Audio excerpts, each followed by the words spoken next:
எல்லாருக்கும் வணக்கம். இது உங்கள் கோவை பிரியா சமையல். ஆரஞ்சு பழத்தில் நம்ம எப்படி ஈஸியாக ஜூஸ் போடலான்னு பார்க்கலாங்க. பழத்தை நம்ம இந்த மாதிரி கட் பண்ணிக்கலாங்க. கட் பண்ணிவிட்டு ஒரு மிக்ஸி ஜாரில் இந்த பழத்தை போட்டுக்கலாங்க.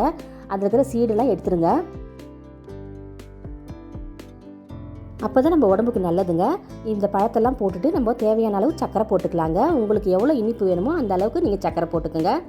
சக்கரை போட்டுட்டு தண்ணி ஊற்றியும் அரைப்பாங்க. சில பேர் பால் ஊற்றி அரைப்பாங்க. நான் பால் ஊற்றி அரைக்க போகிறேங்க.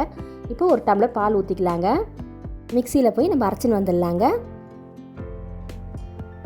பாருங்கள், அரைச்சாச்சு. சூப்பரான ஆரஞ்சு ஜூஸ் ரெடிங்க. நீங்களும் இந்த வெயிலுக்கு தினம் ஒரு ஜூஸ் போட்டு குடிங்க. அப்போ தான் நம்ம உடம்புக்கு சூடாகாமல் நல்லா இருக்குங்க. நீங்கள் இப்போ தான் என்னோடய சேனலை ஃபஸ்ட் டைம் பார்க்குறீங்கன்னா சப்ஸ்கிரைப் பண்ணுங்கள். பக்கத்தில் இருக்கிற பெல் ஐக்கானை கிளிக் பண்ணுங்கள். அப்போ தான் நான் போடுற வீடியோ உங்களுக்கு உடனே வருங்க. மறக்காமல் ஒரு லைக் போடுங்க. ரொம்ப சுவையான ஆரஞ்சு ஜூஸ் ரெடி.